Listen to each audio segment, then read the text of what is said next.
Olá, vamos parar para pensar um pouquinho no nosso dia.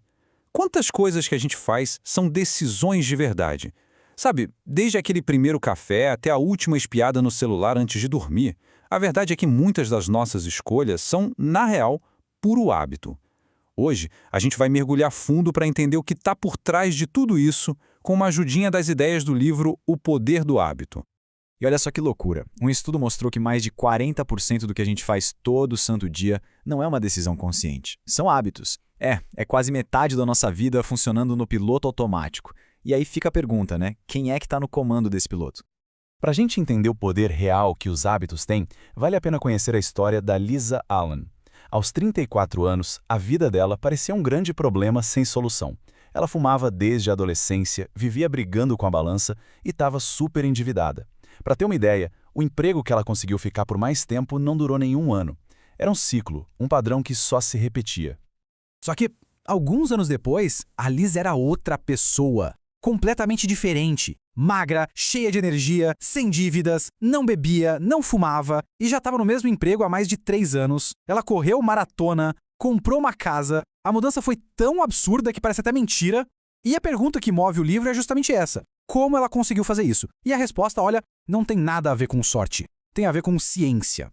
A transformação da Lisa não foi mágica, não. Foi o resultado de entender um mecanismo que funciona dentro do nosso cérebro. Cientistas do MIT descobriram a arquitetura por trás de cada hábito. Isso nos leva ao primeiro grande conceito, o círculo do hábito.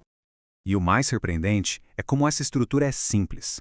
Bem lá no fundo do nosso cérebro, existe um ciclo de 3 partes que comanda todos os nossos hábitos, sejam eles bons ou ruins. É como se fosse um atalho que o cérebro cria para economizar energia. Vamos quebrar esse círculo para entender direitinho. Primeiro a gente tem a deixa, que é o gatilho, sabe? Aquilo que manda o cérebro a entrar no modo automático. Pode ser um lugar, uma hora do dia, uma emoção. Depois vem a rotina, que é a ação em si. E por último, a recompensa, que é o que avisa para o cérebro, olha, isso aqui foi bom, vale a pena guardar esse caminho para a próxima vez. Sabe por que o cérebro faz isso? Pura eficiência. Ele pega uma série de ações e transforma num bloco só, numa rotina automática. É só lembrar de quando a gente aprendeu a dirigir. No começo, cada movimento exigia concentração, né? Olhar no retrovisor, pisar na embreagem, trocar a marcha. Hoje, a gente faz tudo isso sem nem pensar, e a nossa mente fica livre para prestar atenção no trânsito ou ouvir uma música. É o cérebro sendo inteligente. Mas espera aí, tá faltando uma peça nesse quebra-cabeça. O que realmente faz esse círculo girar com força não é nem a recompensa, mas sim o anseio por ela. Quando a deixa aparece, o cérebro não só começa a rotina, ele já começa a antecipar o prazer da recompensa. É esse desejo, essa fissura neurológica que torna os hábitos tão poderosos. Ok, se o sistema é tão automático assim, quer dizer que a gente está preso nele? A resposta é não. E a chave não é lutar contra o nosso cérebro, mas usar as regras dele a nosso favor. Isso nos leva para a regra de ouro da mudança de hábitos. E a regra de ouro é a seguinte: você não elimina um hábito ruim, você o substitui.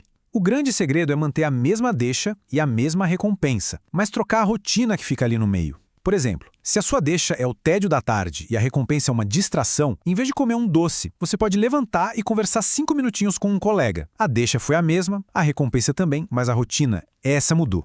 Agora, um ponto super importante. Aqueles caminhos neurológicos dos hábitos antigos nunca são totalmente apagados. Eles ficam ali, quietinhos, só esperando o gatilho certo para voltar, principalmente em momentos de estresse.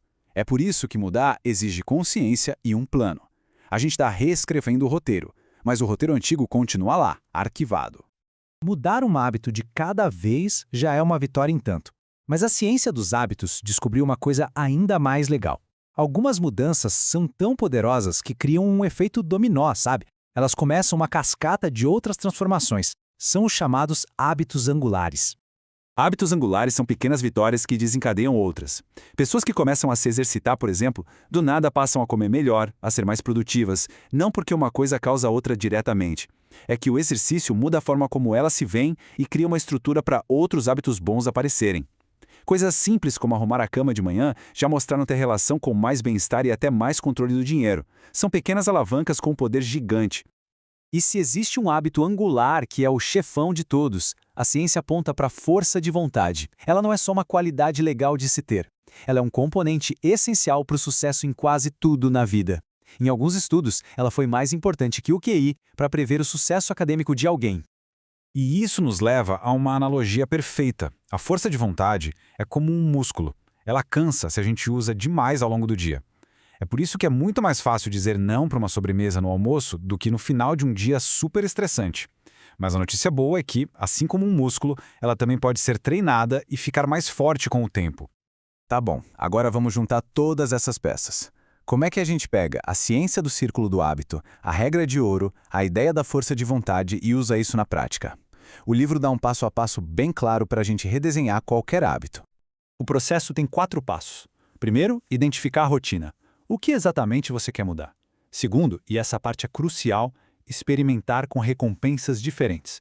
O objetivo é descobrir o que você realmente está buscando. É o açúcar do biscoito ou é só uma pausa do trabalho? Terceiro, virar uma espécie de detetive e isolar a deixa. Anotar onde você está, que horas são, como está se sentindo e, por fim, com tudo isso em mãos, você cria um plano. Simples, direto. Quando a deixa X acontecer, eu vou fazer a rotina Y. Então, no final das contas, o ponto principal é este. A mudança de verdade não começa com uma força de vontade sobre-humana. Começa com consciência. Os hábitos são automáticos justamente porque a gente não pensa neles. O simples ato de analisar o círculo, de entender as engrenagens por trás do seu comportamento, é isso que te devolve o controle. E para a gente fechar, fica a reflexão. A mudança não é sobre revolucionar a vida inteira de uma vez só. A verdadeira pergunta é, qual seria aquele hábito angular, que teria o poder de colocar todo o resto em movimento? Aquela única mudança que, se você fizesse, começaria uma reação em cadeia positiva na sua vida. A resposta para essa pergunta pode ser o começo de tudo.